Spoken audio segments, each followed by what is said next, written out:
Start करिए।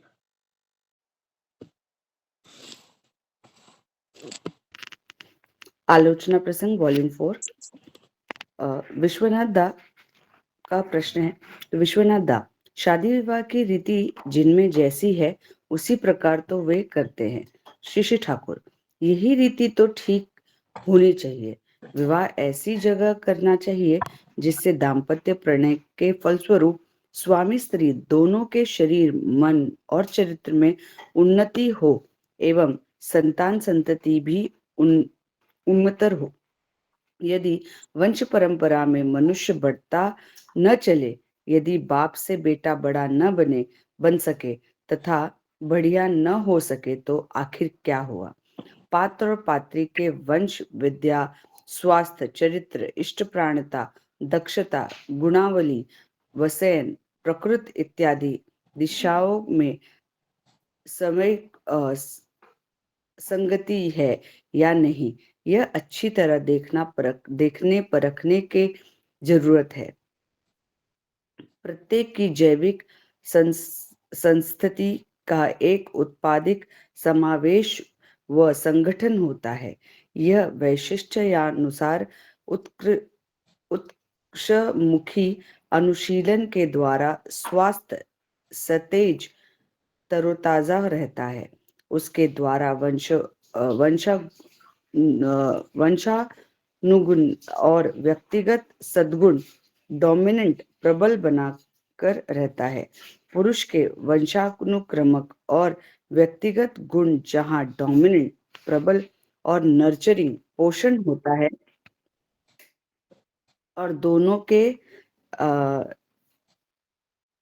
Psychophysical constitute दैहिक और मानसिक संगठन यदि कंपैटिबल सामंजस्यपूर्ण हो, अर्थात यदि वे समाजती कृष्टि ऐतिह्य और संस्कार संपन्न हो पर गोत्र अलग हो, एक शब्द में यदि सदृष्ट सम्मेलन हो, तो उसके फलस्वरूप संतान संतति के उन्नतर होने की संभावना अधिक होती रहेगी, क्योंकि वहां स्त्री के डिंबकोश और पुरुष के शुक्र कीट की स्ट्रक्चर, टोन, ट्यून और टेम्पर, गठन और गति, प्रकृति के बीच ऐसी एक एफिनिटी मेल रहती है कि दोनों के हाईएस्ट एंड बेस्ट क्वालिटी, उच्चतम और सर्वोत्तम गुण मानो ब्लेंड संभ्रमण कर एकानियत होकर संतान में रूप धारण करते हैं, क्योंकि वहां स्वामी स्त्री एक दूसरे के बीच biologically, genetically, socially, temperamentally, culturally, जीव विद्या, जनन विद्या की दिशा में सामाजिक रूप से, प्रकृत रूप से, कृष्टगित रूप से, यानी सभी दिशाओं से फुलफिलिंग और नर्चरिंग, परिपूरणी और परिपोषणी होते हैं। असली बात है, स्पर्म, शुक्रिकीट और ओवम, डिंबाकोश में निहित जनी में हेरिडेटरी इंस्टिंक्ट, वंशगत संस्कार, सुपर माइक्रोस्कोपिक ग्रैन्यूल, सूक्ष्म गति, सूक्ष्म दाने की तरह रहता है। नारी पुरुष के उस इंस्टिंक्टिव ग्रैन्यूल सहजात दाने सभी को संगतिशील करने की जरूरत है, एवं वैसे संयोग से ही संतान अच्छी हो सकती है, क्योंकि वह संगतशील संयोग समबुद्धि जीवन कणा की ही है, उसके इनर कोर ऑफ बीइंग, सत्ता और अंतर्मर्म। स्वामी स्त्री में ऐसी हार्मनी, संगीत का जहाँ जितना अधिक अभाव है, संतान भी वही उतनी ही निकृष्ट होती है। जहाँ सद्गुण डोमिनेंट प्रबल होने की बजाय अवगुण ही डोमिनेट प्रबल होता है, एवं सद्गुण सभी क्रमशः रिसेसिव अपश्रयमान होता है, क्योंकि सद्गुणों के विकास के लिए जैसा नर्चर, एफिनिटी एंड ट्यूनिंग, पोषण, मेल और एकतानता प्रयोजन है, वहां उसका अभाव रहता है। इसीलिए शादी विवाह खूब सोच विचार कर करना चाहिए। हर परिवार में उनके कुलगत वैशिष्ट्यानुसार उत्कृष्ट मुखी आचार अनुष्ठान, नीति, पद्धति, कृष्टि और अतएव का अनुशीलन जिससे पूर्ण मात्रा में होता रहे और नितात रूप से ध्यान रखने की जरूरत है। यदि नारी पुरुष के अंतर में एक सक्रिय सुनिष्ठा वृद्धिमुखी साधना का सुर निरंतर ध्वनित नहीं होता रहे, तो उसके माध्यम से महान व्यक्ति का आविर्भाव नहीं हो सकता। यह सिर्फ स्वर्ण विवाह में ही लागू नहीं है, बल्कि यह सिर्फ स्वर्ण विवाह में ही लागू नहीं है, बल्कि अनुलोम अस्वर्ण विवाह में के मामले में भी नारी पुरुष का वर्ण, वंश और व्यक्तिगत प्रकृति की संगति की दिशा में ध्यान रखकर ही वैसा रहना होगा। जय गुरु।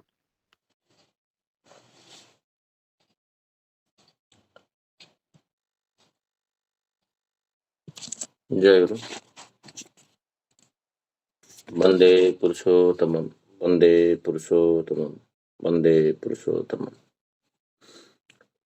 आज का विषय वस्तु विवाह के ऊपर है और संतान का प्रजनन विषय के ऊपर है। तो ज्योत्सना माँ उसको सुंदर भाव से पाठ किए।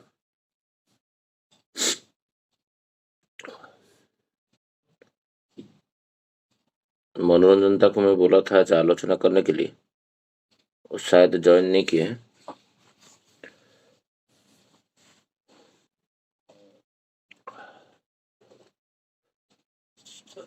थोड़ा बहुत मैं आलोचना करता हूँ, इसके बाद दादा माँ लोग है आलोचना रखूंगे।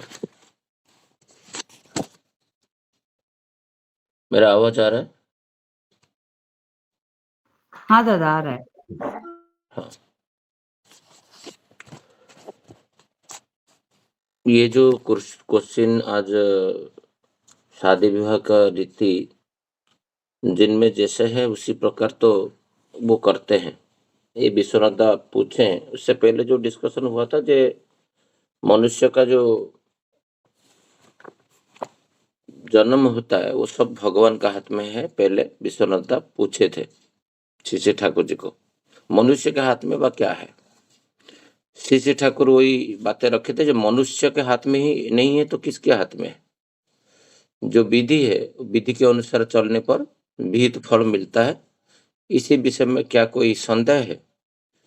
तो भगवान का अन्य नाम विधि होता है, ये बातें श्री ठाकुर रखे थे। जो जितना विधि को पालन करता है वो भगवान का उतना निर्देशावली को, नियमावली को पालन करता है, जिसके कारण उसका उतना ही प्रकृति का जो अपघात से वो उतना रक्षा पाता है।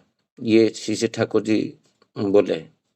बाद में जो बातें रखें मैं इसको लाइन बाय लाइन डिस्कशन करने के लिए प्रयास करूंगा।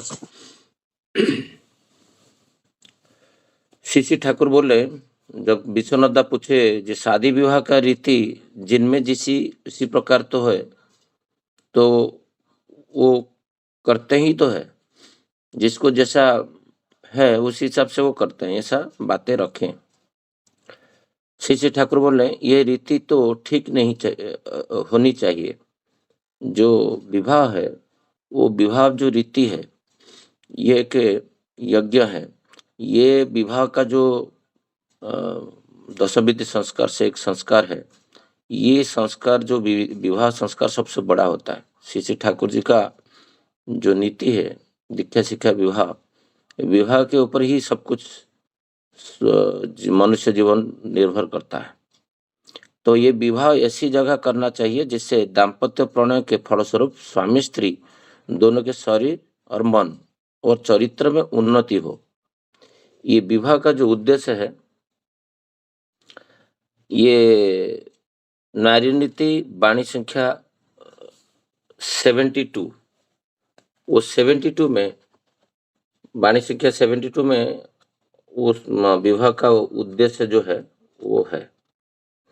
श्री ठाकुर बोल रहे जे विवाह मनुष्य की दो प्रधान कामना को ही परिपूर्त करता है। मैं डायरेक्ट वाणी पढ़ के सुनाता हूँ। जो विवाह मनुष्य की दो प्रधान कामनाओं की ही परिपूर्त करता है। उनमें एक है उद्वर्धन, दूसरा है सुप्रजनन। अनुपयुक्त विवाह इन दोनों को ही खित्र कर देता है।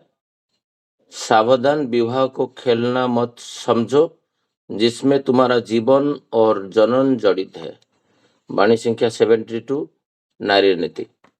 तो यहाँ पर जो श्री ठाकुर बोल रहे हैं जे विवाह जो करेगा स्वामी स्त्री दोनों का, वो सुस्त रहेंगे फिजिकली, मेंटली एवं चरित्रगत भाव से, और उनका जो है वो पुरुष इष्टमुखी होगा और नारी स्वामीमुखी होके दोनों वर्धनशील पथ में चलेंगे। ये विवाह का उद्देश्य है। एक उद्वर्धन है, श्रेष्ठ के प्रति आनत होना, उन्नति उसमें आता है। कौन उत्सव, पुरुष के लिए उत्सव कौन है? ना इष्ट सदगुरु, और स्त्री के लिए उत्सव कौन है? ना स्वामी। तो स्वामी इष्ट के पीछे दौड़ेगा और नारी पुरुष के पीछे दौड़ेगा, ये विधि है। इससे मनुष्य का शरीर, मन और चरित्र संगठित रहेगा और उनका उन्नति होगा। श्री ठाकुर जी बोलते हैं इससे क्या होगा, दोनों जब कंपैटिबल मैरिज होगा, दोनों अच्छे विधि के हिसाब से दोनों चलेंगे, देन अच्छा उन्नततर संतान संतति आएंगे। ये बातें श्री ठाकुर जी यहाँ पर रखे। यदि वंश परंपरा में मनुष्य बढ़ता नहीं चले, यदि बाप से बेटा बड़ा न बने सके तथा बढ़िया न हो सके, तो आखिर हुआ क्या? ये श्री ठाकुर जी यहाँ पर क्षोभ प्रकाश किए हैं। जे हमारा जीवन में हमारा बेटा, जैसे मेरा बेटा मेरे से आगे नहीं जाए तो देन क्या हुआ है? तो उसका जो आगे जाने का मतलब, मैं जैसे जितना परिमाण में इष्ट को, पिता माता, ऐतिह्य और कृष्टि को मान के चलता हूँ, मेरा बेटा उससे बेहतर और करे। और यही इष्ट को मान के चलने के भीतर ही मनुष्य के जीवन का उन्नति, प्रकृति उन्नति आता है, आध्यात्मिक उन्नति जो हो। ये श्री ठाकुर जी बोल रहे हैं ये वंश परंपरा से ऐसे चलना चाहिए। आगे बोल रहे हैं ये जो विवाह पात्र है, ये बहुत इंपॉर्टेंट सब्जेक्ट है। जो माइक कोई ईयरफोन लगा के सुन रहे हैं तो मैं अनुरोध करूंगा, तो एटलीस्ट स्पीकर ऑन करेंगे तो परिवार के बाकी सदस्य भी सुन पाएंगे। श्री ठाकुर यहाँ पर आज थोड़ा अटेंडेंस भी कम है। पहले सबको फोन करके जगह के लाते थे तो थोड़ा 20, 25, 30 होते थे। आजकल वो प्रयास कर नहीं पा रहा हूँ टाइम का अभाव के कारण। और श्री ठाकुर इधर एक चीज बोल रहे हैं, जो पात्र जो होता है, पात्र पात्री, वर कन्या जो होते हैं, वो कैसा होना चाहिए, माने कैसे विवाह के संबंध में कैसे आप देखोगे। श्री ठाकुर बोल रहे हैं जे वंश, विद्या, स्वास्थ्य, चरित्र, इष्टप्राणता, दक्षता, गुणावली, बयस, प्रकृति इत्यादि दिशाओं में सम्यक संगति या नहीं, ये अच्छी तरह देखने परखने की जरूरत है। तो देखने परखने की जरूरत तब होगा जब नियरेस्ट परिवेश में विवाह होगा, जिसको बोलते हैं जो घटक। वो तो घटक को अभी तो है ही नहीं, तो जो जोगसूत्र करते थे दोनों का मंगल जो पुरोहित होता था, तो वो परंपरा अभी नष्ट हो चुका है। अभी उस मैट्रिमोनियल डिजिटल वर्ल्ड आ चुका है, जिसको आपको वर का बारे में कुछ भी पता नहीं चलेगा, ना कन्या के बारे में कुछ पता चलेगा। तो इसीलिए तो जान पहचान जो कॉमन फ्रेंड है उसके द्वारा ये सब चीज परखना चाहिए। तो एक एक पॉइंट में डिस्कशन रखता हूँ। पहले श्री ठाकुर बोलते हैं वंश। ये वंश क्या होता है? ना हम लोग का पिताजी का जो गुण है वो सारे गुण मेरे अंदर समाहित होके आ रहा है। और ये कब होगा ना, जब ये सवर्ण अनुलोम विवाह होता है, प्रतिलोम विवाह नहीं होता है, तो गुण का नष्ट नहीं होता है, कैरी करता है, हेरिडिटरी। तो ये जो वंश के बारे में श्री ठाकुर नारी नीति 74 एंड 113 ये दोनों वाणी में बोले हैं। तो मैं इसको डायरेक्ट पढ़ के सुनाता हूँ, सो दैट हर जगह में श्री ठाकुर जी तो बातें रखे हैं, बट बहुत सारा लोग उसको पढ़ के याद करके जब फिर उसका बेटा बेटी का जो कन्या निर्धारण होता है तब वो याद नहीं रहता है। तो इसीलिए मैं कल रात को सोच रहा था जे डायरेक्ट श्री ठाकुर जी जो बोले हैं उसको पढ़ा जाए तो ठीक रहेगा। श्री ठाकुर जी बोल रहे हैं जे वंश के बारे में कैसे देखना है।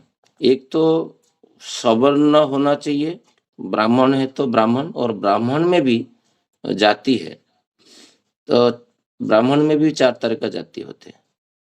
तो उसमें शासनी होते हैं जो पुरोहित होते हैं, फिर हड़ुआ होते हैं जो दूसरा कर्मकांड करते हैं, पूजा पाठ नहीं करते हैं। तो वो कैटेगराइजेशन और उसका वंश जो है वो वंश में क्या क्या देखना है उसी के बारे में मैं डायरेक्ट पढ़ के आपको सुनाता हूँ।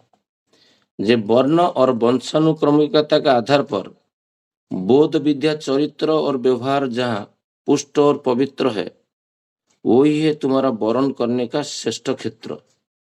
और स्मरण रखो तुम्हारा प्रेम जहाँ जिस रूप में नष्ट होगा, फल का उद्भव भी वैसा होगा। संदेह नहीं है, समझा बुझाकर चलो। ये वंश में क्या होता है ना, कभी कोई वैष्णव घर है, विष्णु उपासक थे, और 7 पीढ़ी से वो उनका वस्त्र, उनका इष्ट के प्रति जो प्रीति, पिता माता को जो सम्मान, उनका जो खाने पीने का स्टाइल, क्योंकि इष्ट को प्रीति करके वो खाना पीना करते हैं, ये जो कंटिन्यूटी है वो देखना है। ये 3 पीढ़ी की है और 4th जनरेशन में नहीं हुआ है।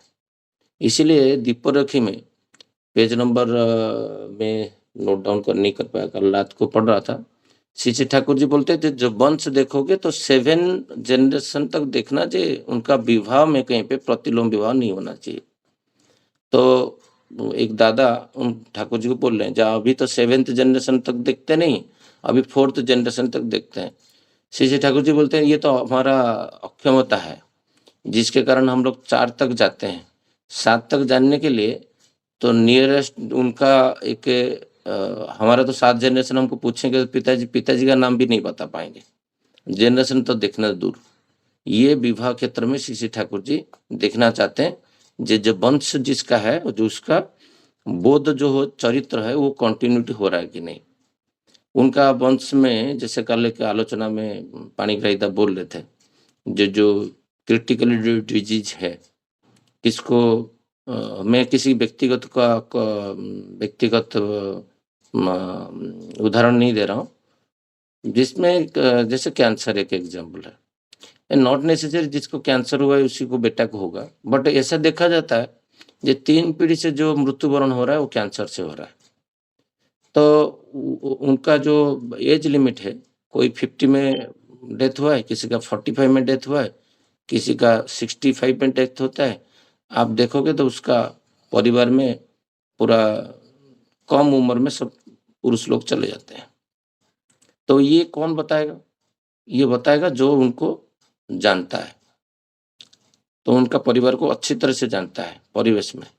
तो ये चेक करना चाहिए, क्योंकि रिसेंटली एक मेरा ऑफिस में देखा, हम लोग डिस्कशन कर रहे थे, वो भी डेथ हुआ जब कैंसर, उनका पिताजी का भी कैंसर था, उनका पिताजी का भी कैंसर था, मतलब 3rd जनरेशन उनका जो है बिलो 60 में डेथ हुआ है। तो इससे क्या होता है, जब आपको पता चलता है जी ये जो ठाकुर जी बोल रहे हैं जो वंश परंपरा में देखना चाहिए, उनका स्वास्थ्य देखना चाहिए, टेम्परामेंट देखना चाहिए, ये है 74 वाणी। फिर मैं थोड़ा क्विकली डिस्कशन करने के लिए प्रयास करूंगा, समय कम है। 113 वाणी में श्री ठाकुर नारी नीति में ये बातें रखे हैं। जे कभी कभी क्या होता है, बोलते हैं मेरा मैं तो सवर्ण विवाह किया था, मेरा तो गोत्र अलग था, सब कुछ अलग था, फिर ये मेरा इतना विच्छेद क्यों है, इतना अशांति क्यों है, इतना हस्बैंड वाइफ के बीच में पड़ता नहीं क्यों, जमता नहीं क्यों, हर दिन कलह होता है, हर दिन झगड़ा होता है, क्यों होता है? हम लोग तो सब विधि के हिसाब से विवाह किए। बट श्री ठाकुर जी जो बोले थे, ये यहाँ पर जो बातें रखे ना, जी जिसी तरह करना चाहिए, जो ठाकुर जी जैसे बोले हैं उस तरह का नहीं करोगे तो फिर ऊपर ऊपर से देख के करने से कुछ होने वाला नहीं है। कुछ कुछ जगह में वर्ण समान होने बावजूद विवाह भी नहीं करना चाहिए। कहाँ पर ना, श्री ठाकुर जी यहाँ पर बोल रहे हैं, श्रेष्ठ वंशानुक्रमिकता हेरिडेट के बावजूद पुरुष का श्रेष्ठ वंशानुक्रमिकता है, आप देख रहे हो, बट जहां तक कि विद्या व्यवहार में श्रेष्ठ रहकर भी यदि कोई हीन चिंता और कर्मानुष्ठानी होता है और वो किसी उच्च आदर्श को बहन या प्रतिष्ठा करने के बजाय स्वार्थ को ही परिपुष्ट करता है, ऐसे स्थल में श्रेष्ठ होकर भी निकृष्ट ही समझ जाएगा। तुम वर्ण के मामले में इससे दूर रहो। ये भी श्रेष्ठ वंशानुक्रमिकता को अपघात कर निकृष्ट को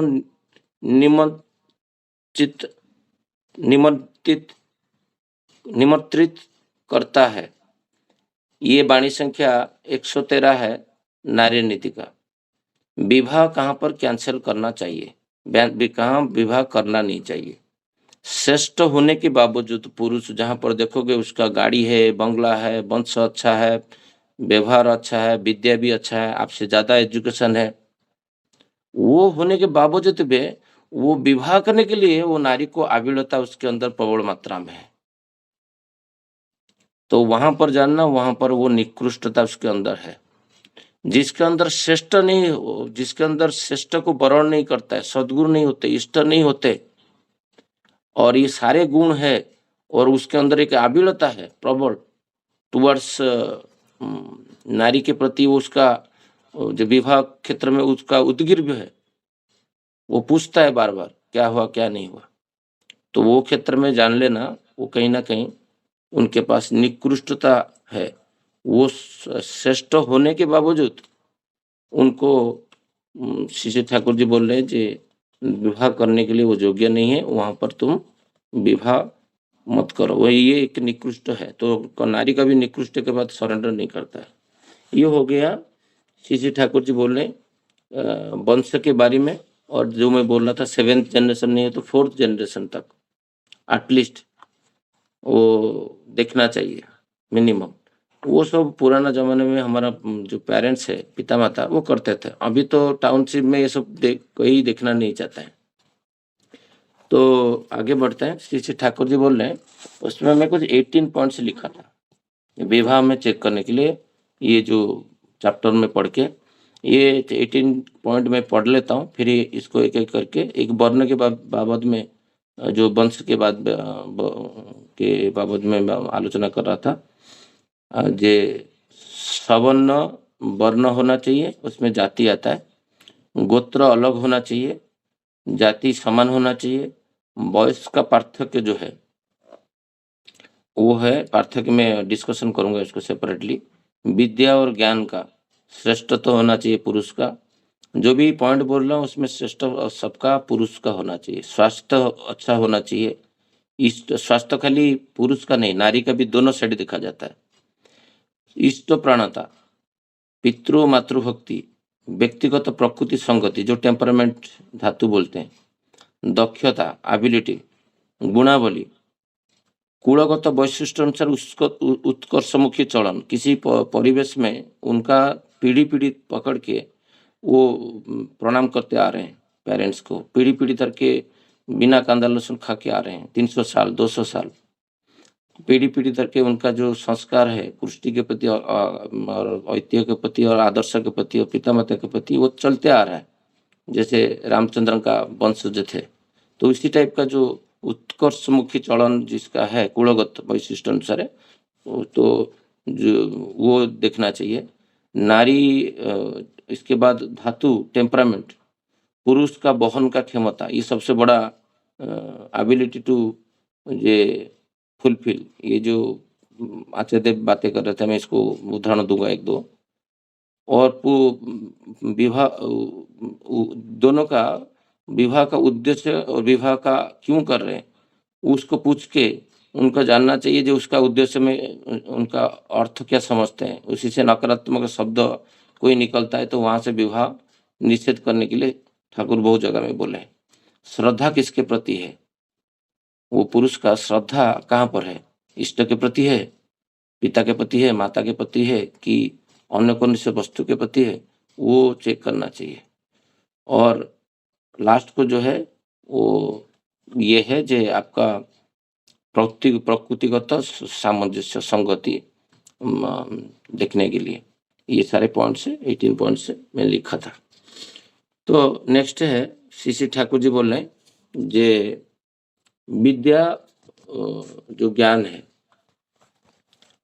ये विद्या ज्ञान के संबंध में जैसे अभी एक परंपरा चल रहा है, डॉक्टर है तो डॉक्टर को मैरिज करता है, और कोई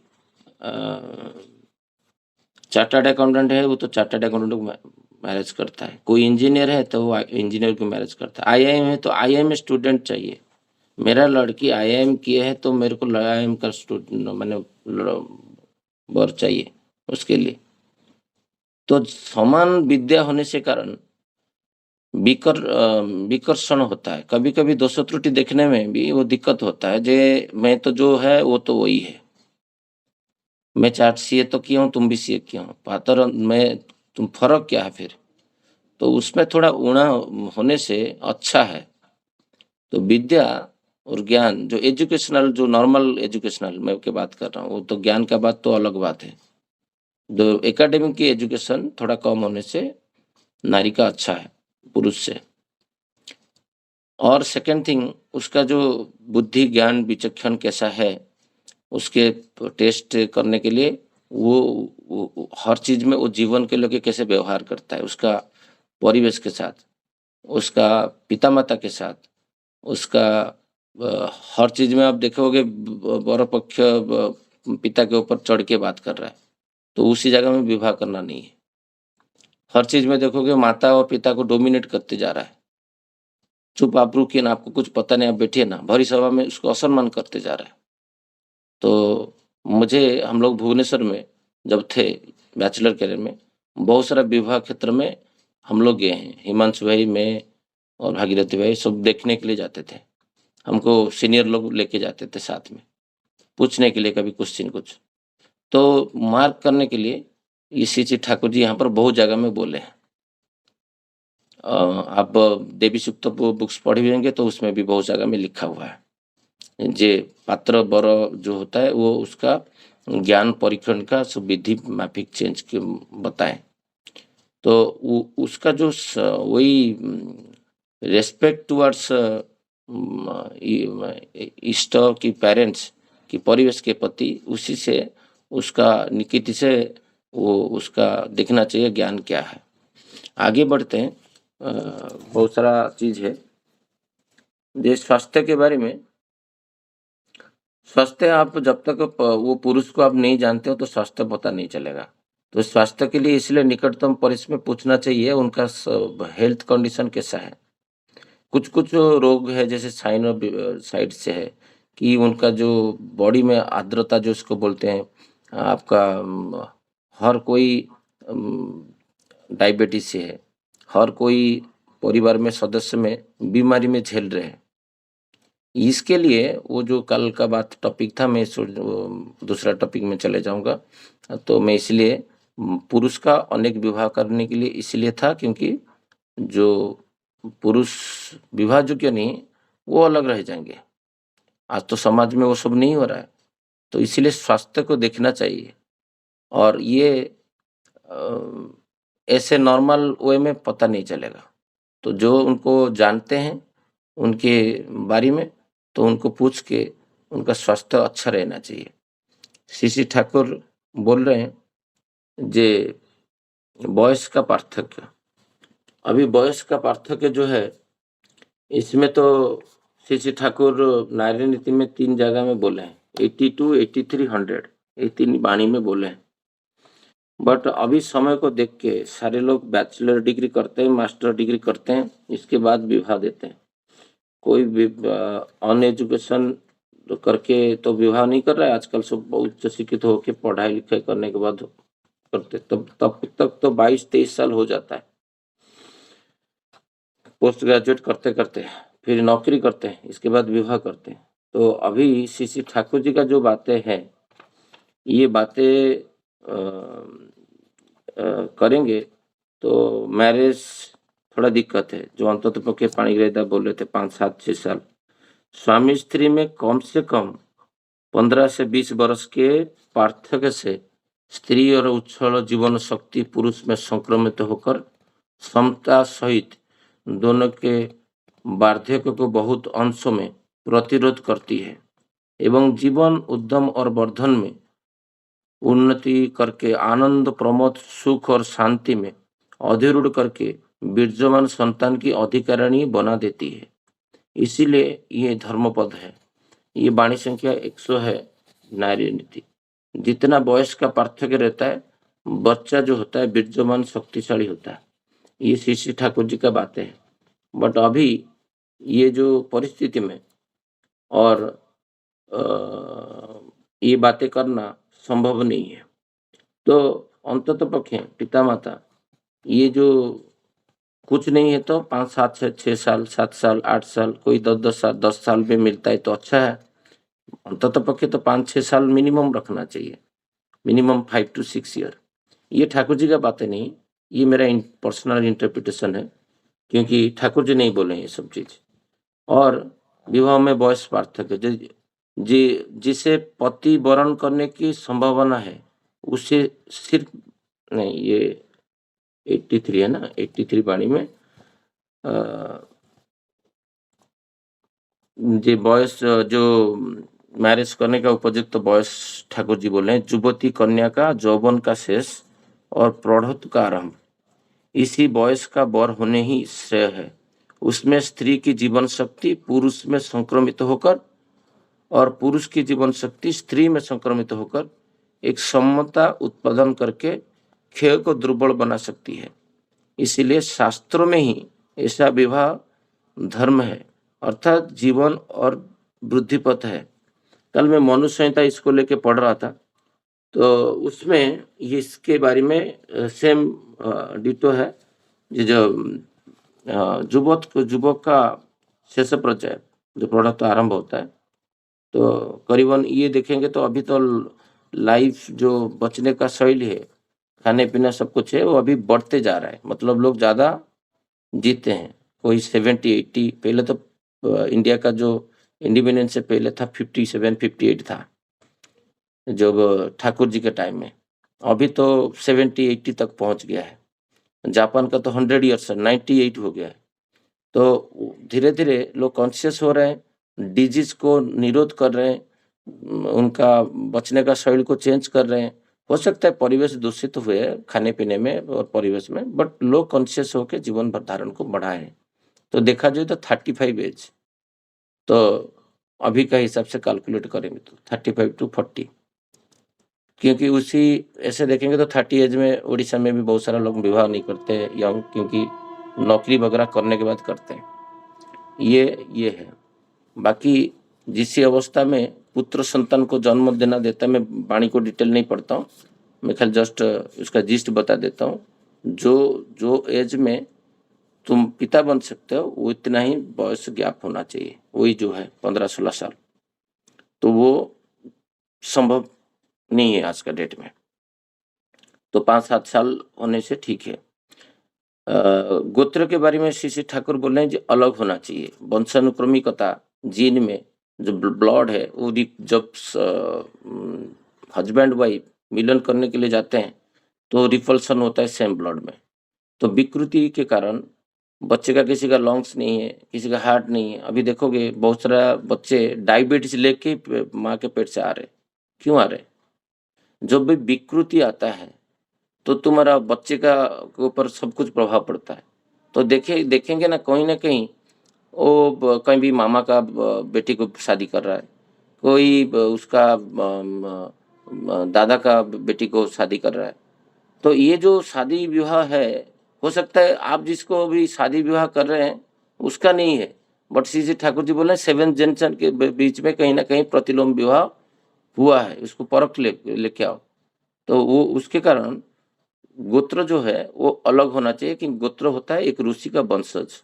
जैसे हम एक पिता का भाई बहन रहते हैं, उनका बेटा बेटी जब होते हैं उनका शादी विवाह नहीं करना चाहिए, जो हो रहा है अभी बहुत सारा डिस्ट्रिक्ट, उड़ीसा, महाराष्ट्र, आंध्रा, तमिलनाडु, कर्नाटका, ये जगह में फर्स्ट प्रेफरेंस होता है जो मामा का बेटी को शादी करना। जो विवाह देने के बाद अभी देखा गुरु, बहुत सारे गुरु भाई ऐसे करते हैं। नॉर्मल लोग तो ठीक है, आप जानने के बाद कैसे करेंगे? तो ये अवेयरनेस क्रिएट करना चाहिए सत्संग में, जे सेम फैमिली में, सेम हेरिटेटरी वंश में शादी नहीं, विवाह नहीं करना चाहिए। तो ये एजुकेशन होगा तो उसको पता चलेगा इसका क्या परिणाम होता है। तो वो सर्वनाश करता है, एक एक डिजीज ऐसे लेके आता है, पूरा बॉडी का कलर जो होता है व्हाइट कलर का हो जाता है, पूरा सफेद पेपर जैसा। वो सब है यही गोत्र के कारण। मैं नॉट नेसेसरी ये उदाहरण है, बट ये जितना भी विकृतिगत डिजीज होता है वो गोत्र के कारण आता है।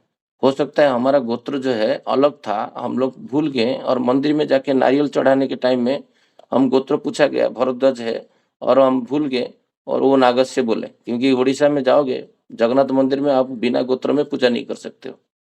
तो आपको गोत्र आपको भूल गए, और आपका गोत्र था कश्यप, और आप जाके नारियल लेके जाके पहुंचे ब्राह्मण के पास, ब्राह्मण बोले आपका गोत्र क्या है ना, मुझे पता नहीं। वो बोले नागस्य करके बाई डिफॉल्ट दे देते, नहीं तो जो पुरोहित है उसका वंश उसका गोत्र दे देता है।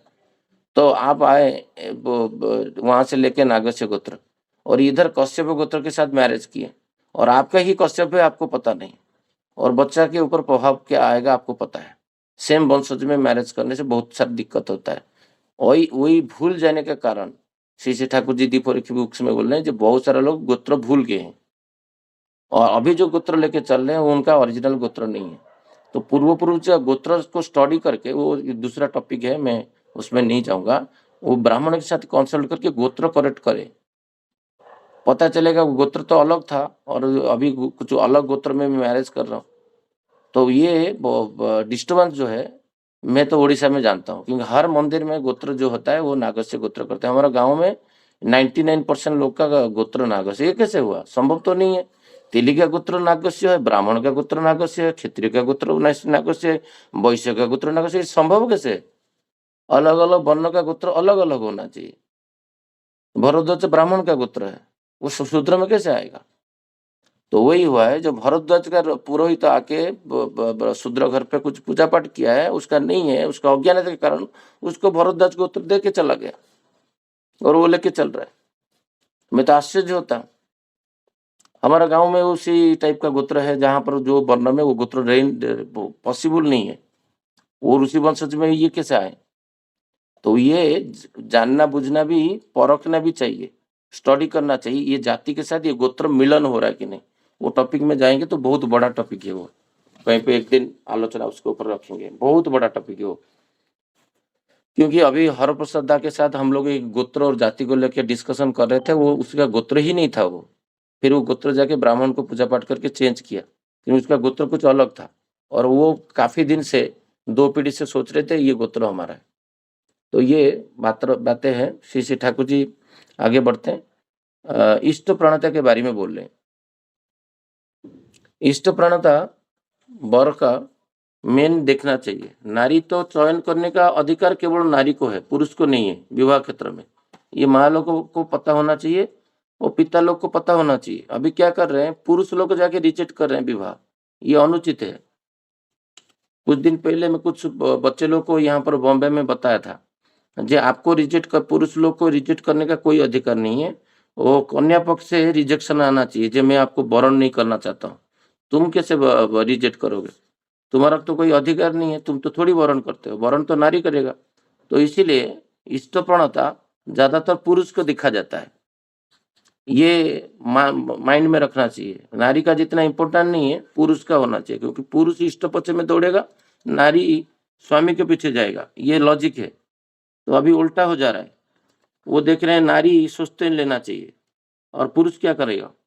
तो पुरुष को जो है, पुरुष का इष्ट प्रवणता पहले देखना चाहिए, वो इम्पोर्टेंट, क्योंकि वो उसका इष्ट को पिता माता को वहन करके चल रहा है कि नहीं। वरण जो है वो नारी करता है, वो क्या क्या देख के वरण करेगा। श्री ठाकुर बोल रहे, सॉरी 73, एक सेकेंड। नारी नीति में श्री ठाकुर जी बोल रहे हैं, वरण करते समय ये देखो स्वामी का आदर्श क्या है, कैसा है। उनकी आराधना में, चेष्टा और कर्म की अग्नि में अपने की आहुति देकर सार्थक होने का प्रलोभन तुम्हें प्रलुब्ध करता कि नहीं।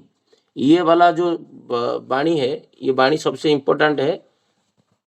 प्रत्येक जो नारी है वो कैसे देख के वर्ण करना चाहिए, उसको ऊपर श्री ठाकुर जी बोल रहे हैं, जिसका इष्ट इतना इष्टनिष्ठ है जो उसके साथ शादी करके मेरा जीवन धन्य होके उठेगा, उसके अंदर वो लोभ आना चाहिए, वो प्रलुब्ध होना चाहिए, उसका इष्टपणता देख के, पिता माता का भक्ति देख के, इष्ट के प्रति निष्ठा देख के। ये श्री ठाकुर जी फर्स्ट क्राइटेरिया दिए। और तुम जैसे वर्ण करना चाहते हो वो उनके प्रति कैसा है और कहाँ तक है, कारण तुम उनके सहधर्मिणी बनने जा रहे हो। उसमें तुम यदि उद्बुद्ध हो और जाति वर्ण वंश विद्या में यदि तुम्हारे जो वर्णीय है वो सर्वतभाव से तुमसे श्रेष्ठ है, ये बात है। जे नारी के जो अभी ये कर रहा है, वो एक देखता है उसके पास कोलाबा में डुप्लेक्स है, वो बेंगलोर में घर है, वो IITian है, यही दो क्राइटेरिया में वेल एस्टेब्लिशमेंट शादी होता है। ये रियलिटी फैक्ट है। और श्री ठाकुर जी जो बोल रहे हैं, ठाकुर जी बोल रहे हैं यहाँ पर जाति वर्ण वंश विद्या बोल रहे हैं, तो उसमें श्रेष्ठ होना चाहिए। चरित्रगत रूप से वंश मतलब उसमें आ गया, चरित्र वो आ गया, वंश को तो हेरिडिटरी वो कंटिन्यू तो करते जा रहा है, पिता माता को मान रहा है, इष्ट के प्रति आराधना है। जे वो अपने पूर्वजों के अर्घ्यनीय समझकर विवेचना करते हो, तभी उनको वरण करने पर विपत्ति के हाथों से बच सकोगे, ये ठीक जाने। एक विवाह देखने के लिए हम लोग गए थे, शायद बलांगीर साइड में, नहीं बलांगीर नहीं, ये हम लोग जाजपुर डिस्ट्रिक्ट में एक बार गए थे 2005 में। वो व्यक्ति, उसका 4th 5th जनरेशन तक का पिताजी का फोटो लगाया था, उसके घर पे फोटो तो नहीं था, सब पेंटिंग करके और लगाया था। तो हम लोग देख के आश्चर्य हुए, और उसका गुणावली वो सब नीचे नीचे लिखा था, ये कभी फांकीबाजी नहीं किए, ये आलस्य के परायण नहीं, ये द्वंद्ववृत्ति करते नहीं, ये साहसी थे, ये वीर थे, जो बातें दिए हैं एक बार बातें का जो देखे 3rd जनरेशन में वो लिखे हैं, जे वो एक बार कोई बातें देखे उनका जीवन में जो लाखों रुपया नष्ट हुआ था, फिर भी वो छोड़ दिए थे, बट वो बातों से उभरे नहीं। ये सब गुणावली वो लिख के रखे थे। तो विवाह क्षेत्र में ये देखना चाहिए जो उसका जो वो पूर्वजों को बारे में बता रहा है कि नहीं, वो जो पुरुष है उसका जो पिता माता है वो प्राउड फील कर रहे कि नहीं, जो उनका जो पिता माता, उनका पिता माता, उनका पिता माता क्या क्या करते थे। ये बातें श्री ठाकुर जी यहाँ पर एक नारी वर्ण करने के टाइम में देखेगा क्या क्या, कैसे वर्ण करेगा, उसी संबंध में है। पुरुष का आदर्श अनुराग श्रद्धा और भक्ति से उत्पत्त होता है, जिनके प्रकार जिनकी प्रेरणा पाकर कर्मानुष्ठान कर सेवा करके जिस बोध और ज्ञान की उत्पत्ति होती है, वो संतान के मूलगत धातु में संक्रमित होकर जो शोभा बनता है वही उसका आदिम संस्कार है। ये श्री ठाकुर जी जो आलोचना इधर कर रहे हैं, मैं तो एक ही पॉइंट में रहा हूँ, जो विवाह कैसे करना चाहिए पॉइंट में इसको डिटेलिंग कर रहा हूँ। जे अच्छा संतान आने के लिए खाली विवाह करने से नहीं होगा, दोनों जो स्वामी पति पत्नी, वो पति पत्नी के अंदर वो व्यवहारिक ज्ञान रहना चाहिए, कंपैटिबल रहना चाहिए। यदि नारी पुरुष के अंतर में एक सक्रिय सुनिष्ठ बुद्धिमुखी साधना का सुर निरंतर ध्वनित नहीं होता है, तो उनके माध्यम से महान व्यक्ति आविर्भाव नहीं होंगे। दोनों झगड़ा कर रहे हैं और मनु संहिता बोल रहा है जिस दिन तुम स्वामी स्त्री का कलह होता है, भयंकर कलह हुआ, उस दिन नारी का हाथ से पुरुष का ग्रहण अन्न जल निषेध है, क्योंकि उसमें टॉक्सिन पैदा हुआ है और वो उस टाइम में तुम्हारे अंदर विद्रोह सृष्टि किया है, तुम्हारे प्रति घृणा भाव सृष्टि हुआ है, तो उसका खाद्य खाने से विषाक्त होता है। हो सकता है मृत्यु वर्ण, मनुष्यता लिखा हुआ है, मृत्यु वर्ण भी हो सकता है। तो उसी समय मिलन कैसे होगा? मेरा एक प्रोफेसर साहब है भुवनेश्वर में, और उनका मैं देखा, वो इतना भद्र व्यक्ति है। मैं कल मनीष दा को बता रहा था, वो दोनों हस्बैंड वाइफ बहुत अच्छे हैं, बहुत अच्छे हैं, मैंने एकदम एक नंबर का आदमी है। बट देखा जाए तो उनका पुत्र जो है बहुत क्रोधित है। तो ये संभव कैसे होता है? हम लोग तो देखे नहीं उसका मिलन कैसे हुआ, बट ये कारण एक हो सकता है। सीचे ठाकुर जी बोल रहे हैं ये दोनों भयंकर भाव से लड़ाई किए उस दिन और सहवास में गए, और उसमें क्या हुआ, तो दोनों का मिलन में जो ठाकुर जी बोलते हैं जो स्ट्रक्चर टोन ट्यून है, उनके प्रति अभी ना पुरुष इष्ट के प्रति सोच पा रहा है, न स्वामी का अच्छे अच्छे गुण उसी टाइम में स्त्री सोच पा रहे, क्योंकि दोनों का उस 10 मिनट पहले कलह हुआ है। और उसका जो एक्टोप्लाज्म की बॉडी में हजार हजार जो कल प्राणीग्रहिता बोल रहे थे शुक्राणु जा रहा है, एक 100 मिलियंस के ऊपर, तो वो उस टाइम में हजार हजार आत्मा, वो लोअर लेवल का जो क्रोधित आत्मा है वो लैंड करते हैं, और उसमें जो समानता, जो हाईएस्ट एफिनिटी ठाकुर जी बोल रहे हैं, जैसे तो उस दिन धृतिमानदा बोल रहे थे 100 नारियल को हम लोग तोड़ दे और उसको फेंक दे एक जगह में, 200 टुकड़ा हो गया। अभी एक टुकड़ा को दूसरा टुकड़ा के साथ जॉइंट करके जॉइंट नहीं हुआ, फिर तीसरा को किए, फोर्थ को किए, जिसका जो टुकड़ा है वो जब जुड़ जाता है वहां पर एक जाइगोट फॉर्मेशन होता है। वही आत्मा वहां पर लैंड करता है, और बाकी सब रो के ठाकुर जी बोलते हैं चले जाते हैं फिर उसका धाम में जो जहां से आया था।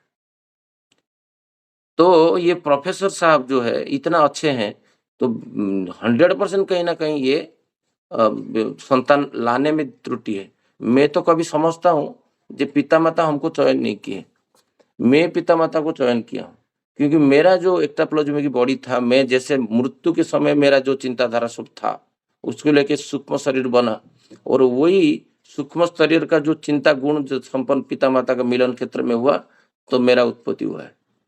तो देखा जाए तो संतान संतति पिता माता को ही चयन किए हैं। तो श्री श्री ठाकुर इधर बोल रहे हैं जो संतान संतति लाने के लिए खाली विवाह जे सबसे इम्पोर्टेंट है, 99% विवाह इम्पोर्टेंट है, बट उसमें दोनों का मिलन क्षेत्र वो इम्पोर्टेंट होता है। जन्म, मिलन क्षेत्र, मृत्यु, ये होता है। मिलन क्षेत्र से ही जन्म का सृष्टि होता है, फिर मृत्यु। ये मृत्यु के समय जो जो सोचते हैं वो एक सूक्ष्म शरीर में जाके धारण करता है। भरत मुनि मृत्यु के समय हिरण के बारे में सोचे और हिरण का जन्म हुआ। कितना बड़ा ऋषि थे जिसके नाम पे भारतवर्ष हुआ है। तो वो जो चिंता है मिलन के टाइम में, दैट इम्पोर्टेंट, वो जितना चरित्रवान लोग है, तो इसलिए वहां पर वो जो सूरत शक्ति जो ठाकुर जी बोल रहे हैं, वो सूरत शक्ति होता है मिलन क्षेत्र में। वो जो आकुति होता है उस टाइम में इष्ट के धारण करना, चिंता करना, और पुरुष का सारे गुण स्त्री को वर्णन करना असंभव होता है। डेली प्रैक्टिस में नहीं रहेगा तो वहां पर याद नहीं रहता है जो मैं पुरुष का कौन सा गुण मैं धारण करूं, तो उसी हिसाब से मेरा संतान आएगा। जो मैं पढ़ा था एक आर्टिकल में, जो आइंस्टाइन का एक थ्योरी के ऊपर, जो वैज्ञानिक होते हैं उनका बच्चा वैज्ञानिक नहीं होने का कारण है क्योंकि उसमें वो टाइम जो लैबोरेटरी में देते हैं, उनका जो वाइफ है वो जीविका को घृणा करते हैं, जिसके वजह से उनका जो सहवास होता है वो जो गुण है, जो स्वामी का जो अच्छा गुण है वो तो सोच नहीं पा रहा है, तो बच्चा रिपल्सन होता है, उल्टा विकृति पथ में चला जाता है। वो जो भी है वो हम एक दूसरा टॉपिक में चले जाएंगे।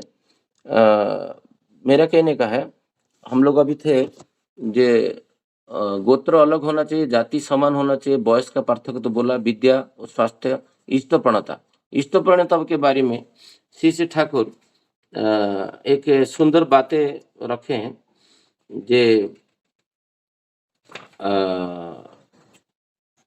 मनुष्य का जो इष्ट प्रवणता है, इष्ट के साथ युक्त होना और इष्ट प्राण मतलब इष्ट का हर नियम कानून, जैसे श्री श्री आचार्य देव बोल रहे थे एक दिन, 1 घंटा जाजन, 1 घंटा नाम ध्यान और प्रार्थना इष्टभूति 10-15 मिनट, ये हो गया। बट दिन भर ईश्वर को लेके नहीं चलना है, दिन भर इष्ट को लेके नहीं चलना है, दिन भर पिता माता की बातों को लेके नहीं चलना है। नाम ध्यान कर रहा है, मेडिटेशन कर रहा है, प्रार्थना कर रहा है, और मम्मी उधर पूछ रहे हैं बेटा रेफ्रिजरेटर में थोड़ा ठंडा पानी ला के दे तो, या तुम्हारा हाथ नहीं है क्या, उठ के जाके लेके जा जाओ। ये जो शब्द है, जो जो सुना है उसका नियरेस्ट परिवेश में, वो आपको बताएगा। विवाह क्षेत्र में बहुत सारा विवाह हम लोग देखे हैं। भुवनेश्वर में जो मैं था, ये मेरा एक 2 दोस्त है, वो ये सब टॉपिक जब जाते हैं तो आधा घंटा स्टडी करने में पता चल जाता है उसका इष्ट प्रवणता क्या है। वो आर्टिफिशियल कर नहीं पाएगा, उसका जो भाव है ना, वो भाव हर जगह में दिखाई देता है।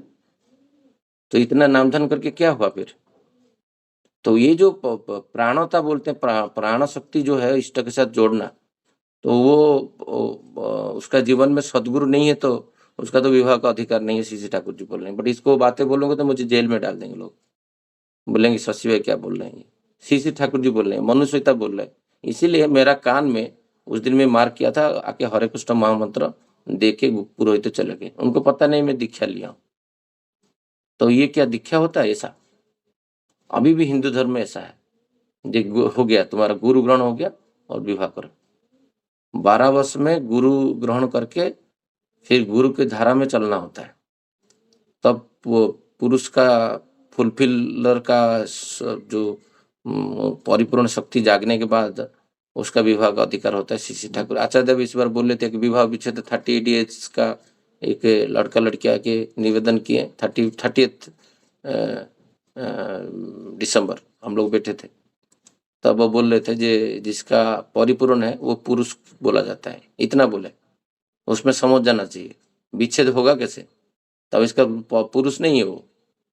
वही तो हम लोग को देखना पड़ेगा, जो चरित्रवान व्यक्ति को हम लोग शादी विवाह नहीं करते आजकल। कोई एक क्राइटेरिया क्या है ना, वेल एस्टेब्लिशमेंट होना चाहिए। कोई एक चरित्रवान व्यक्ति है, उसके पास धन नहीं है, मंदिर में रहता है, कोई विवाह करना चाहेगा? कोई लड़की नहीं देना चाहेंगे उसको। क्यों? वो मंदिर में रहता है। आचार्य देव कहाँ पर रहते हैं? उनको कन्या कैसे मिला? यही बातें श्री ठाकुर जी बोल रहे हैं, जे चरित्रवान व्यक्ति को देख के, वंश को देख के, विद्या को, ज्ञान को उसका देख के, एकेडमिक को नहीं, वो देख के विवाह पद्धति देना चाहिए। नहीं तो आज सब ध्वंस विध्वस्त होते पथे में जा रहे हैं। लास्ट को जे नारी ही वर का चयन करने का जो अधिकार है, उसका पॉइंट है, ये भी विवाह का एक पार्ट है।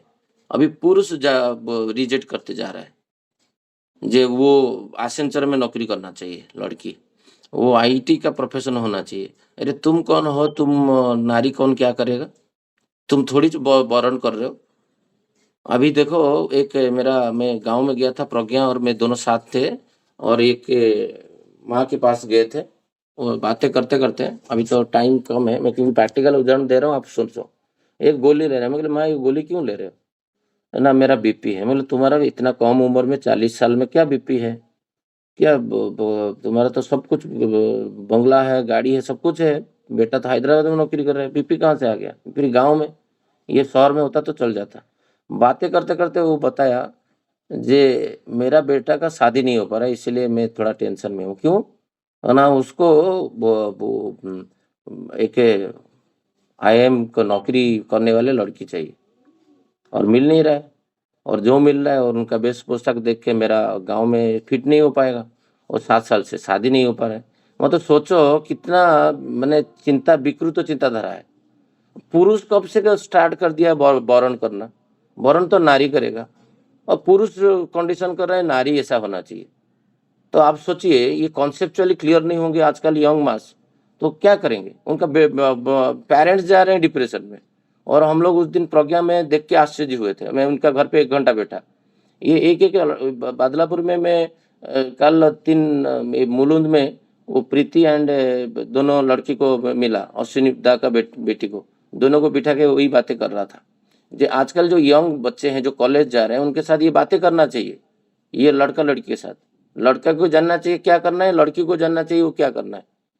तुम्हारे कारण तुम्हारा मम्मी पापा गोली ले रहे हैं, हम यहाँ पर बैठ के आलोचना करेंगे, क्या होगा समाज का। वही आचार्य देव चाहते हैं प्रत्येक लोग के पास डोर में जाओ और ये विवाह के बारे में बताओ ये क्या है। और ये इसके 10 दिन के बाद विच्छेद होता है, हो ही नहीं सकता। विच्छेद कैसे होगा, विवाह ठीक ठीक होगा तो। सोचते नहीं फैमिली में कैसे विवाह विच्छेद, दोनों सोचते हैं लेके विच्छेद है। ये पास केस स्टडी है, हमारे सोसाइटी में ही रहते हैं, कैसे हुआ। टेम्परामेंट धातु ये सब कौन देखेगा। श्री ठाकुर इधर बोल रहे हैं जे नारी नीति में जे 45 वाणी में मैं पढ़ के सुनाता हूँ, क्योंकि वाणी तो है बुक्स में बट उसको कोरिलेट आप करिए। 45 140 आप देखिए क्या लिखे हैं।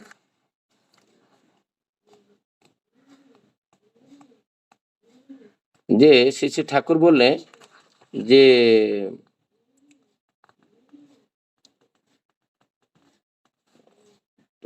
140 140 45 45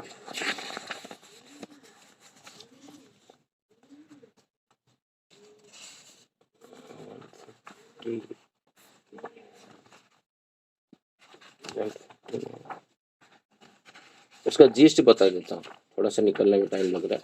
जीस्ट है पुरुष का वर मनोनयन में उपयुक्तता। नारी जब गर्भधारण के योग्य होती है तब प्रकृति उसे पुरुष मनोनयन की क्षमता में अधिरूढ़ कर देती है। यहाँ पर मनोनयन का जो पर्याय शुरू होता है नारी से, क्योंकि पुरुष के पास जो शक्ति है उसके पास आकर्षित होता है नारी, और नारी ही केवल मनोनयन करने का अधिकार है। तुम कौन हो, तुम IIT IIM नारी होना चाहिए। यहाँ पर एक नारी चाहेगा तो वो IIM IIT करके भी एक मंदिर का चरित्रवान व्यक्ति को भी शादी कर सकता है, आकर्षित हो तो उसमें कोई प्रतिलोम नहीं होगा, वर्ण गोत्र सब ठीक ठाक रहा तो। विद्या बहुत ज्यादा कुछ पढ़ सकता है, उसको लगा ये पुरुष जो है वो मेरे से एकेडमिक कैरियर से कम होने के बावजूद, कम होने से बावजूद चरित्रवान है, उसी हिसाब से कर सकता है। मनोनयन पर क्या शुरू होता है नारी से, पुरुष से नहीं होगा। आगे बोल रहे हैं, और नारी यदि स्वेच्छानुसार वर को मनोनयन करना चाहती है तभी केवल वो ऐसा कर सकती है। इसीलिए पुरुष जो है वो नारी का घर पे जाता है, पुरुष नहीं देखने के लिए जाता है। मनोनयन का जिसके पास धन होता है वो धनवान है, जो शक्ति रहता है शक्तिवान है, जिसके पास अर्थ रहता है वो दान कर सकता है, जिसके पास अर्थ नहीं रहता हाथ में कुछ नहीं, दान क्या करेगा। जिसके पास ओजन ज्यादा रहता है उसके घर पे हम लोग जाते हैं, प्रजा राजा के घर पे जाता है, जमींदार घर पे प्रजा नॉर्मल लोग जाते हैं।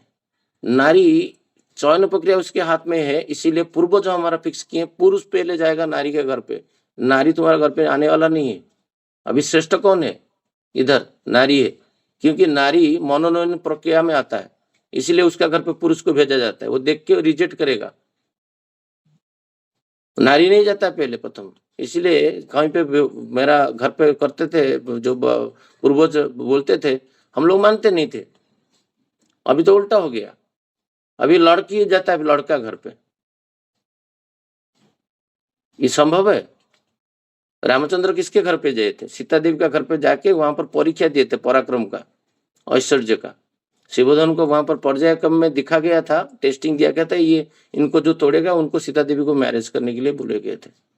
अर्जुन किसके पास गए थे, द्रौपदी के पास। वहां पर जाके वो जो मछली का आंख को परीक्षा दे के फिर वहां पर पराक्रम वीर्य दिखाने के बाद उनको चयन प्रक्रिया में सिलेक्ट हुए थे। तो यहाँ पर वो जो माता गोली खा रहा है बीपी का, IIM लड़की नहीं मिल रहा है, उसका जिम्मेदारी कौन है। तो उसको जो ब्रेन वॉश अभी किया, अभी वो ठंडा पड़ा है, बोला नहीं कुछ चलेगा। मतलब तुम कौन हो रिजेक्ट करने के लिए, तुम थोड़ी वर्ण कर रहे हो, वर्ण तो वो कर रहे, इसलिए तुम्हारे पास तो 3-4 वर्ण का व्यवस्था है। सुपुरुष रहेगा तो 2-3 मैरिज करते पहले राजा लोग, तुमको तो 1000 लोग आकृष्ट होंगे। और तुम क्या कंडीशन दे रहे हो? कंडीशन वो देगा, तुम कौन हो? तुमको तो वर्ण कर रहा है, तुम्हारे पास वो योग्यता होना चाहिए। तुम उल्टा क्या ढूंढ रहे हो? नारी के पास ये रहना चाहिए। तो ये बातें हमारा जो बच्चे लोग को एजुकेट करना चाहिए। पिता माता हर तरह से श्रेष्ठ देकर अपना कन्या के लिए जैसे वर्ण करेंगे, वही कन्याएं वर्ण के रूप में परिगणित हो गए। यही शास्त्र के नीति श्री ठाकुर जी बोल रहे हैं, जे कन्या का बिहार में भी पिता माता वर्ण करने का अधिकार है, माने ढूंढने का, वो वर को ढूंढ के और कन्या के साथ विवाह विधि है। ये लड़का लोग का पहले एजुकेट करिए, वो कंडीशन मत रखिए, इतना डिमांड होना चाहिए। आचार्य देव बोले थे जो जाचज्ञकारी होता है, जो भिक्षा मांगता है, उसको भिखारी बोला जाता है। और तुम विवाह कर रहे हो, डिमांड कर रहे हो, गाड़ी होना चाहिए, मोबाइल होना चाहिए, घर होना चाहिए, तुम फुलफिल कहाँ से आया? तो जहां जहां डिमांड पुरुष करता है ना, उस जगह में विवाह नहीं करना चाहिए, क्योंकि उसके पास परिपूर्ण करने का क्षमता कुछ है ही नहीं। तो ज्यादा डिमांड जो करता है वो पुरुष को विवाह नारी करना, रिजेक्ट कर देना चाहिए। ये मेरा पर्सनल इंटरप्रिटेशन है, किसी को खराब लग सकता है। कोई डिमांड मांग रहा है तो उसको तो खराब लगेगा, वो बोलेगा शशि भाई मेरा डिमांड को ऐसे बातें आज आचरण करके तो मेरे को 2 पैसा मिलने वाला था, अभी वो चला जाएगा हाथ से। कुछ कल ये बातें कर रहा था मंदिर में, 2-3 माह का मुंह सूख गया, क्योंकि हो सकता है वो प्रोसेस में वो लोग है, हो सकता है वो पुत्र को बोल रहे हैं ऐसे करो। तो ये बातें हैं। और जो ओनली हम लोग 11 पॉइंट तक में गया, 18 तक है, कल आलोचना रखेंगे। आज का विषय वस्तु को यहीं पे विराम में देता हूँ। जय गुरु सबको। वंदे पुरुषोत्तमम, वंदे पुरुषोत्तमम, वंदे पुरुषोत्तम। जय गुरु सबको। जय गुरु दादा, जय गुरु।